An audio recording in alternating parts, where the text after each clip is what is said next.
Hi అండి. ఈరోజు Sunday మా లంచ్ స్పెషల్ వచ్చేసి కాకరకాయ ఫ్రై. కార్తీక మాసం కదా, ఏం చేస్తాం తప్పదు. చేదు లేకుండా అయితే చూపిస్తాను, ఎలా ట్రై చేయండి, చాలా బాగుంటుంది. కాకరకాయని అయితే ఇలా పైన అంతా పీల్ చేసేసుకుని సన్నగా కట్ చేసేసుకుని సాల్ట్ పసుపు వేసుకుని ఒక హాఫ్ అన్ అవర్ అయితే పక్కన పెట్టేసుకోవాలి.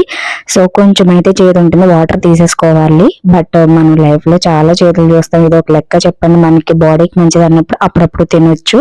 ప్యాన్ పెట్టుకుని పల్లీలు, పచ్చిశనగపప్పు, మినపప్పు, ఎండుమిర్చి మనం స్పైసీ తగ్గట్టు వేసేసుకుని బాగా దోరగా వేయించేసుకుని పొడి చేసి పక్కన పెట్టుకోవాలి. అదే ప్యాన్ లో ఆయిల్ వేసుకుని ముందుగా కట్ చేసుకుని కాకరకాయని అయితే బాగా వేయించేసుకోవాలి. మాడిపోకుండా సిమ్ లో పెట్టుకుని ముందుగా రెడీ చేసుకున్న పల్లీలు సిమ్లో పెట్టుకుని వేయించుకున్నాం కదా, ఇప్పుడైతే ముందుగా రెడీ చేసుకుని పల్లీల పొడిని అయితే వేయించేసుకుని వేడివేడి అన్నంలో తింటే చాలా టేస్ట్గా ఉంటుంది. కొంచెం చేదైతే ఉంటుంది, బట్ హెల్త్కి మంచిది కాబట్టి అప్పుడప్పుడు తినొచ్చు.